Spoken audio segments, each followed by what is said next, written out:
Ay, perfect na amit. Sa utan makmak, sa langka, may Kaon ko. Ganito mga kapatid, una may taga kudkud. Di biro magluto kapatid, mabuti lang tinulungan tayo ng ating kaibigan.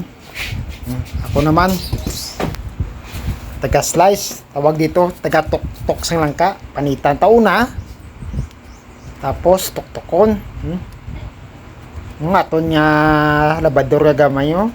Tama ka vintage gido, survival di mga kapatid. Dahil wala tayong gamit.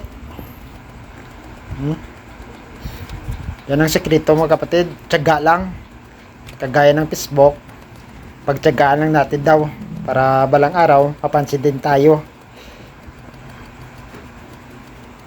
Ganitong kahirap mag-process kapatid. Ito naman, piniga na natin ang gata.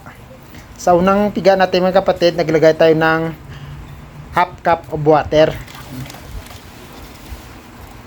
Itong unang piga mga kapatid, isipirit natin ito.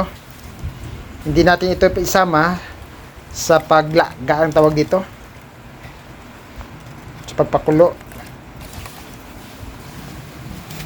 Ito na, sipirit natin. Ito sa pangalawang piga mga kapatid, naglagay tayo ng 2 or 3 cup ng tubig. Depende sa inyo mga kapatid, or 2 o 3 para maraming coconut milk mga kapatid. Depende sa iyo yan. Pag masipag naman kayo. Ito ilaga natin sa langka, ha? Separate natin. O magluto na tayo. Una gipinit ang kasirol. Tatamantika. Sunaos. Lugay-lugay yun. Agbutang tasang kamates. Then mix thoroughly until mag-color brown. Yan. Dapat ang apoy mga kapatid nasa medium lang, ha. Huwag biglaan. Kasi pag biglaan, walang lasa ang inuto mo.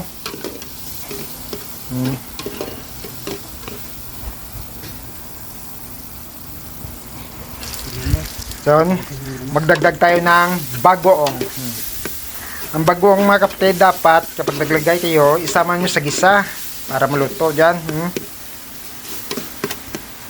At i-mix. Lugay-lugay yung ta. Shake. Munggo, lagay natin. At ito kapatid, ilagay na natin ang munggo. Ang munggo mga kapatid, gilagatan na naidadaan kagina para igisata. Yung gisata niya ang munggo mga kapatid, ha. Tikdot ang apoy dapat nasa medium lang, ha. Takpan natin mga kapatid. Yan. Pagkatapos, naglagay tayo ng pangalawa piga na tubig mga kapatid, ha. Lagay na natin. At ito ang pangatlong piga mga kapatid, sama natin ito. Yan.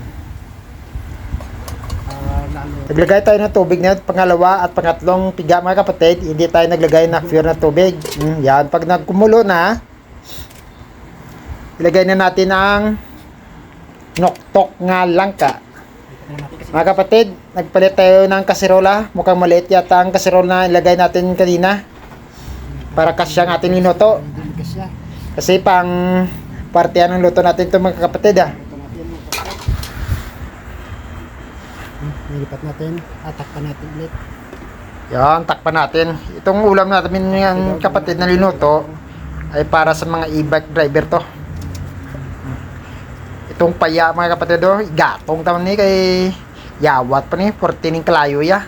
Mulo na, lagay na natin itong So di sa galaga na ta kapatid, pwede na ta di makapadako sang kalayo kung galaga ka na. Nagdugang ta sang uga. Ang ato na kundi uga, instead nga baboy or manok, uga nga aton Nor Pasayan. dagdag ta sang Nor Pasayan or Nor Shrimp para lalong masarap mga kapatid. Takpan natin ulit. O pag kumulo na, shake, i-mix natin ito mga kapatid. Yan. Atakpan ulit.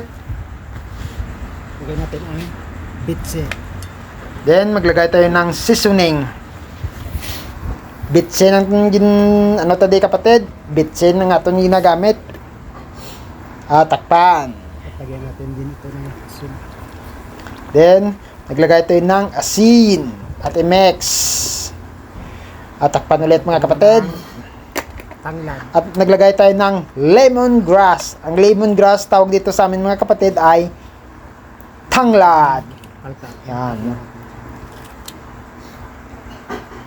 Lagay na natin ang kalkag. Ang kalkag dito mga kapatid, hipo na din. Naging pabulad la. Naging himo uga. Tawag di sa amon, kalkag. At shake. Yan. Dugay yung tamayo mga kapatid. Ito, ang unang piga natin ng gataon. Ito mga kapatid, pag templado na kagluto ng langka, amo pagbutang sang unang piga natin na coconut milk mga kapatid. Lagay na natin ito. Ano? Unang piga natin. Pagluto ng langka at templado, ilagay na natin ang coconut milk pure. Ang unang pigabla mga kapatid kanina. Yan. Di ba tayo ng konti para i-drink natin to? Dahil napakasarap na pure na gata. At shake. Churaya. Yan na mga kapatid. Gatas-gatas. Ang ating ninutong langka. Malapit ng maluto. Isa o kung pangalawang kulo mga kapatid. Luto na to. Itikman na natin ang lasa kung ayos na ba to. Ito na. Mukhang di alanganin pa yata. Subukan natin ulit. Atakpan. Ito na ang ating dinutong ginataang langka na maraming sabaw mga kapatid. Ganito na yung tsura ng minuto. Ito na. Tapos na. Yan. Sarap. Nice.